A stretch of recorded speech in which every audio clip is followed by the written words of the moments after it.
বন্ধুরা, আমি চৈতালি।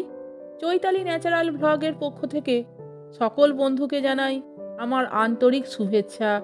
বন্ধুরা, আজও আমি ঠাকুর শ্রী রামকৃষ্ণ এবং শ্রী শ্রী মায়ের কথা বলবো।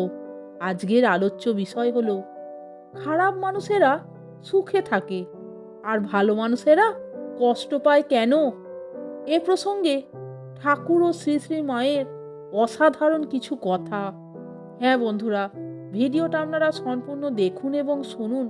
আশা করি কেন খারাপ মানুষেরা সবসময় সুখে থাকে আর ভালো মানুষেরা কষ্ট পায়, এ প্রসঙ্গে ঠাকুর এবং শ্রী শ্রী মা কি বলেছিলেন, সমস্ত বিষয়টা আপনারা জানতে পারবেন। তাহলে শুনুন। খারাপ মানুষেরা সুখে এবং ভালো মানুষেরা কষ্টে থাকে, এই আপাত বৈষম্যের উত্তরে ঠাকুর ও শ্রী শ্রী মা বলেন যে এটা ক্ষণস্থায়ী এবং কর্মফল অনিবার্য। ভালো মানুষের কষ্ট আসলে ঈশ্বরের কৃপা, যা তাদের পাপক্ষয় করে আধ্যাত্মিক উন্নতির দিকে নিয়ে যায়। আর খারাপ মানুষের সুখ ক্ষণস্থায়ী ও তাদের আরও অধঃপতনের কারণ হয়। কারণ প্রকৃত সুখ বা শান্তি ভোগবিলাসে নয়, বরং ভক্তি ও ঈশ্বর প্রীতির মধ্যেই নিহিত, যা ঠাকুর শ্রী রামকৃষ্ণ এবং শ্রী শ্রী মা সারদা দেবী বারবার শিখিয়েছেন। ঠাকুর বলতেন, যা করেছ তাই ভোগ করতে হবে।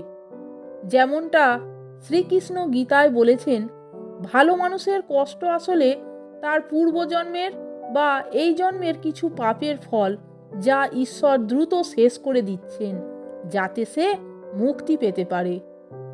শ্রীকৃষ্ণ অর্জুনকে বলেছিলেন যে ঈশ্বরের আশীর্বাদ সবসময় সুখ বা প্রাচুর্যের রূপে আসে না, বরং কষ্ট বা পরীক্ষার রূপে এসে ভক্তকে আরও খাঁটি করে তোলে।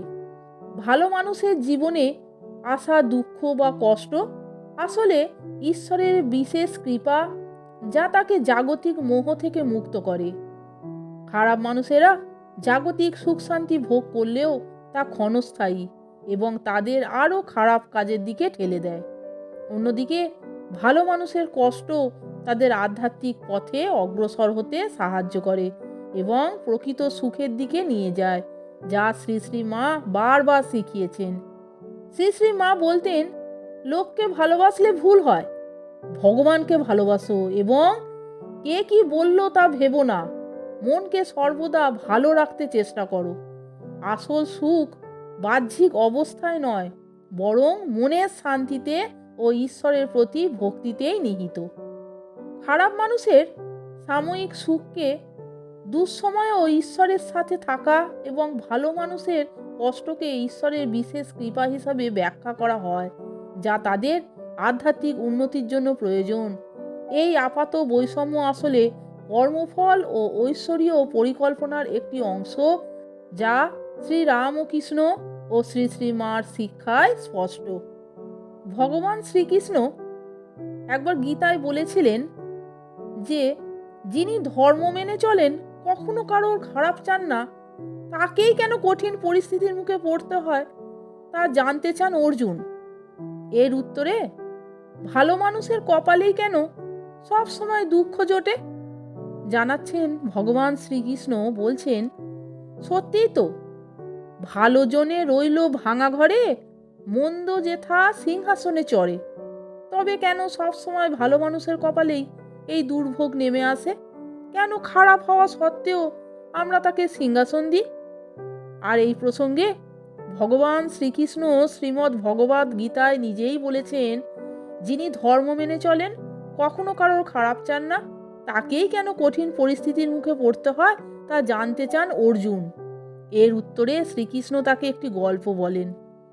গল্পটি হচ্ছে, এক শহরে দুইজন মানুষ থাকতেন।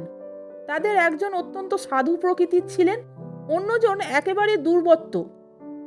একদিন প্রবল বৃষ্টি হচ্ছিল এবং মন্দিরে কেউ ছিল না। সেই সময় দ্বিতীয় ব্যক্তি মন্দিরে গিয়ে সমস্ত টাকা পয়সা চুরি করে পালায়। কিছুক্ষণ পরে ভালো মানুষটি মন্দিরে পুজো করতে গেলে দ্বিতীয় ব্যক্তিও সেখানে যায় এবং প্রথম জনের ঘাড়ে চুরির দায় চাপায়। সবাই তখন অকারণে ভালো মানুষটিকে প্রচুর অপমান করে। মনের দুঃখে মন্দির থেকে বাইরে বেরোতেই একটা গাড়ি এসে তাকে ধাক্কা মেরে চলে যায়। তিনি গুরুতর আহত হলেও প্রাণে বেঁচে যান। এদিকে চুরির সব টাকা হাতিয়ে নিয়ে মনের আনন্দে দিন কাটায় অসাধু সেই ব্যক্তি। কয়েক বছর পরে দুজনেরই মৃত্যু হয় এবং তারা দুজনেই যমরাজের কাছে যান। সৎ পথে থেকেও কেন তাকে সারা জীবন কষ্টে থাকতে হয়েছে তা জানতে চান প্রথম ব্যক্তি। যমরাজ তাকে বলেন, যেদিন তার দুর্ঘটনা ঘটেছিল সেই দিনই তার মরে যাওয়ার কথা ছিল, কিন্তু ভালো কাজের জন্য তার আয়ু বাড়িয়ে দেন ভগবান। অন্যদিকে অসাধু ব্যক্তি রাজার মতন থাকতে পারত, কিন্তু তার খারাপ কাজের কারণেই সামান্য কিছু অর্থ নিয়েই তাকে খুশি থাকতে হয়। শ্রীকৃষ্ণ অর্জুনকে বলেন যে ঈশ্বরের আশীর্বাদ কোন রূপ ধরে আমাদের ওপর বর্ষিত হবে তা অনেক সময় বোঝা যায় না, কিন্তু খারাপ ও ভালো কাজের ফল জীবনে অবশ্যই পাওয়া যায় বলে তিনি জানিয়েছিলেন। পৃথিবীতে অনেক ধরনের মানুষের বাস, কেউ খুব ভালো তো কেউ খুব খারাপ। এমন কিছু খারাপ মানুষ আছে যারা কোনো রকম খারাপ কাজ করতে দ্বিধাবোধ করে না। সব থেকে বড় কথা হলো, খারাপ কাজ করতে গিয়ে একবারও তাদের হাতও কাঁপে না, অবলীলায় তারা সেই কাজ করে ফেলে। আবার কিছু মানুষ রয়েছে যারা খারাপ কাজ করার কথা মাথায় আনতে পারে না, সব সময় তাদের ভয় হয়। একটু খেয়াল করলে দেখা যাবে ভালো মানুষ সব থেকে বেশি কষ্ট পায়, সব ক্ষেত্রেই তাদের অনেক বেশি চিন্তা করতে হয়। কিন্তু কেন ভালোদের সঙ্গেই বেশি খারাপ হয়ে থাকে তার ব্যাখ্যা দিয়েছিলেন ভগবান শ্রীকৃষ্ণ। ভালো মানুষ ভাবে কোনো খারাপ করলে যদি পাপের শাস্তি ভোগ করতে হয়, এই ভেবে খারাপ কোনো কাজ করতে ভয় পায়। এভাবেই তারা আরো বেশি কষ্ট ভোগ করেন। আর যারা খারাপ কাজ করে পাপের ভয় পায় না, তারা অন্যায় কাজ করেও বেশ সুখেই থাকে। কখনো ভেবে দেখেছেন এরকম কেন হয়? হয়তো সবার মনে এরকম প্রশ্ন আসে। ভগবান শ্রীকৃষ্ণ বলেছিলেন, মনে হয় যে ভালো মানুষের সঙ্গে খারাপ হচ্ছে, কিন্তু আদৌ তেমন কিছু হয় না।